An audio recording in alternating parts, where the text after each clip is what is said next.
des fidèles de Tyler. À un bar, il rencontre un homme qui semble le connaître. Il lui répond qu'ils se sont déjà vus mais ne l'appelle pas par son nom. Il l'appelle Tyler Durden. Dans l'incompréhension, il rentre directement à son hôtel et appelle Marla. Il l'interroge sur leur relation mais ne comprend pas ses réponses. Elle lui reproche des événements qu'elle a eus avec Tyler, avant que, elle aussi, ne l'appelle comme ça. C'est alors qu'il apparaît. Par magie, Tyler est devant lui. Tyler n'existe pas, et n'a jamais existé. Ça a toujours été lui. Ils sont tous les deux la même personne.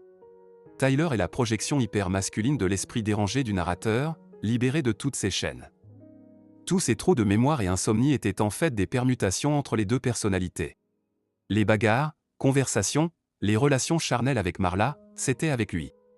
Tout ce qu'il a envié de Tyler, c'était lui-même qui les a accomplis, ses hautes actions, dangereuses, braves, courageuses, toutes. Ses performances exceptionnelles au lit, c'était aussi lui. Tyler est une version de lui qui a confiance en lui. Son ancien lui impuissant résiste néanmoins encore au changement, mais Tyler l'assure. Petit à petit, il prendra le contrôle et deviendra totalement Tyler Durden. Jack est bouche bée, mais réagit quand il suggère de se débarrasser de Marla. Elle est la seule chose que le narrateur souhaite vraiment, et n'arrive pas à se détacher. Il ordonne à Tyler de tout arrêter mais là, il s'évanouit. C'est la permutation. À son réveil, Tyler a passé pour $600 d'appel. À son retour au manoir, tout le monde est parti. Dans le sous-sol, tout l'attiraille pour créer des bombes artisanales en grande quantité, laissées à l'abandon.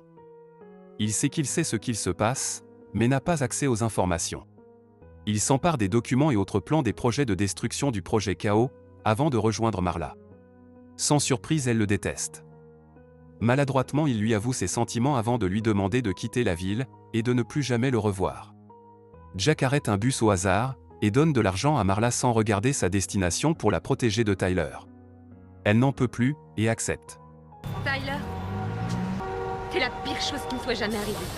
Mais cette action avait déjà été prévue par Tyler, dans son bus des dizaines de singes de l'espace.